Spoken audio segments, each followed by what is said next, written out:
Sí, para la diplomacia venezolana hay que conversar con especialistas. Precisamente Vicente Márquez es profesor de Derecho Internacional y Relaciones Internacionales. Se cierra el ciclo del buen oficiante. Guyana no acepta, tiene que ser por consenso. El secretario general lo sugiere. El artículo 33 de la Carta establece otros mecanismos. Guyana prefiere ir a la Corte Internacional de Justicia.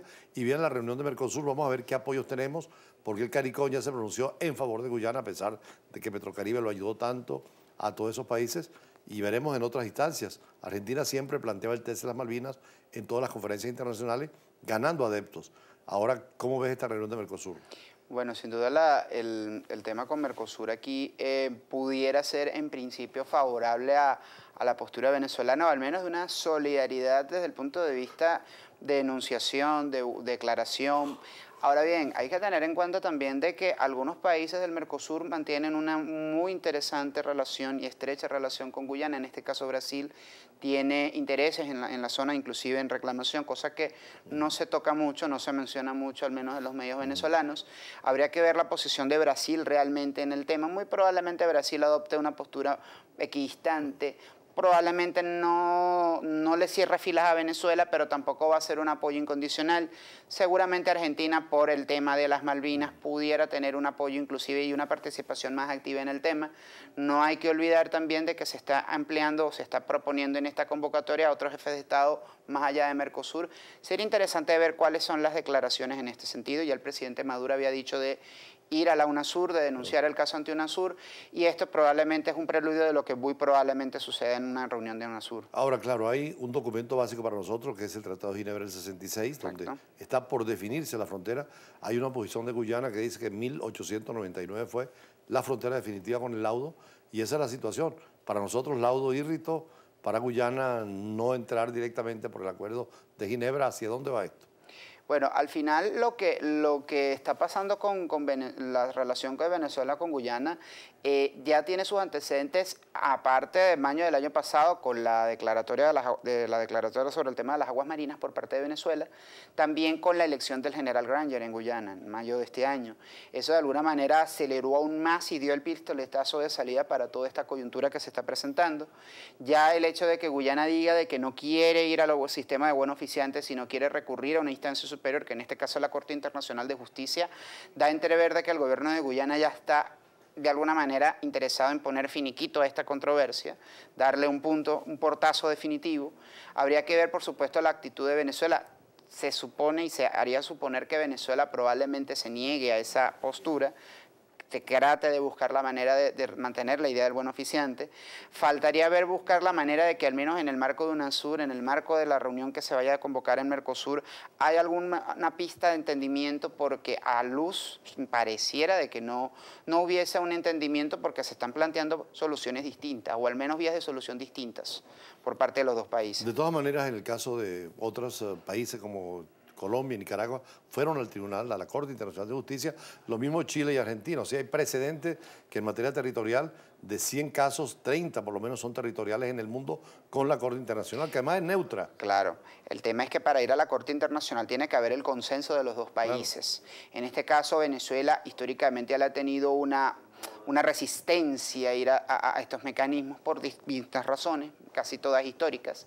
En este caso, habría que analizar directamente a través de la Cancillería venezolana, primero la factibilidad de tener un equipo suficientemente coordinado para, en caso de ir a un escenario de la Corte, realmente ir preparados para eso. Tenemos, por supuesto, los argumentos históricos, tenemos basamento para probar realmente la presencia. Como académico, ¿tú no ves inconveniente, imposible recurrir a la Corte, dado que es un organismo creado por la comunidad internacional? Venezuela es cofundador de ese organismo y son jueces ajenos a toda la controversia. En principio no lo vería malo, sin embargo habría que ver realmente qué otra vía quisiera explorar el gobierno venezolano. Pero son contadas las que están establecidas. En realidad son pocas.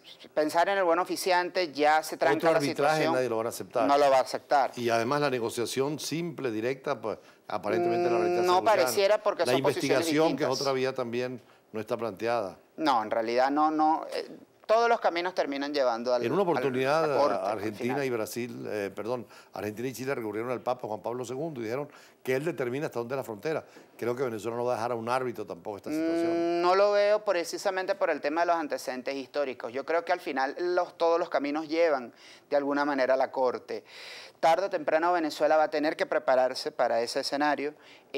Hay que, por supuesto, tener el staff, el equipo lo suficientemente adiestrado para esto, porque realmente no es solamente una enunciación política, no es solamente hacer campaña política proselitista de que el Esequibo es Venezuela, sino realmente tener la capacidad, tener el sustento, tener la preparación para ir a ese escenario. Por cierto, estuvo aquí Pedro Pablo Fernández hace pocos días e invitaba, creo que tú vas a ir mañana a un foro sobre el Esequibo en el IFEDEC, donde van a estar ponentes que conocen mucho el tema, ¿no? En efecto. En efecto, la idea de retomar este tema es primero generar concientización en la población. Yo creo que una de las cosas por las cuales quizás no ha habido esa reacción tan abrumadora de la gente sobre el tema del Esequibo ha sido precisamente por el tema de generar esa difusión de esta situación. Esto es un problema que tiene más de 100 años y realmente ha sido poco lo que se ha hecho en el sentido de inculcarle a la gente el tema de pertenencia a ese territorio. Ahora, Colombia también se alarmó cuando se le hicieron las líneas de la Sodimain, esta línea de defensa de las zonas marítimas, y también tuvo una reacción de volver a pedir negociaciones directas, ¿no? En efecto, el tema de la negociación directa... El caso de Colombia. Exacto, en el caso de Colombia, por supuesto, cuando nosotros estamos hablando de la negociación directa, hay que ver, por supuesto, la posición de Venezuela en ese sentido no pareciera ser proclive a una negociación directa, al menos tomando en cuenta los antecedentes que se han tenido con Colombia en este tema. Sin embargo, yo creo que en el caso colombiano al caso guyanés hay diferencias inclusive en el manejo de cómo se está llevando la problemática. En el caso con Colombia se ha llevado en un perfil bastante bajo.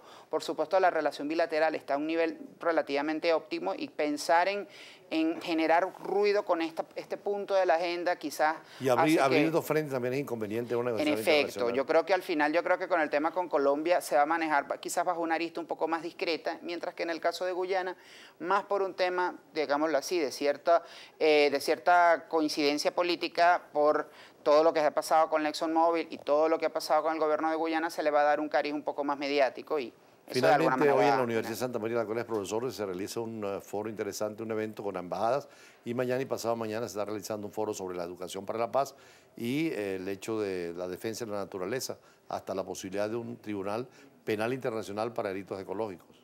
Bueno, la iniciativa de establecer de alguna manera y de institucionalizar organismos que regulen el tema de la protección del medio ambiente y de los derechos del medio ambiente es una necesidad que desde 1992 de la Cumbre de Río ya se venía sumando. Por supuesto, los estados están aún no al día con este tema. Han habido algunas iniciativas, sobre todo a nivel académico, ya se están viendo en muchos países, y no solamente en América Latina. Ya inclusive en Holanda, hace un par de semanas, hubo una sentencia judicial reconociendo en este caso y demandando al Estado holandés por unas indemnizaciones en materia de contaminación y de emisión de CO2. O sea, ya hay algunas iniciativas, sobre todo en algunos países y en algunos ámbitos regionales, muy de mediano nivel, pero ya poco a poco se está empezando a ver la necesidad de institucionalizar y regularizar esta materia, porque al final... todo hace ver de que el próximo siglo va a ser un siglo a nivel ambiental que va a haber bastantes desafíos y hay que establecer reglas. Sí, el Papa no fue ajeno a esto con su encíclica precisamente. Muchísimas gracias, Vicente Márquez, internacionalista.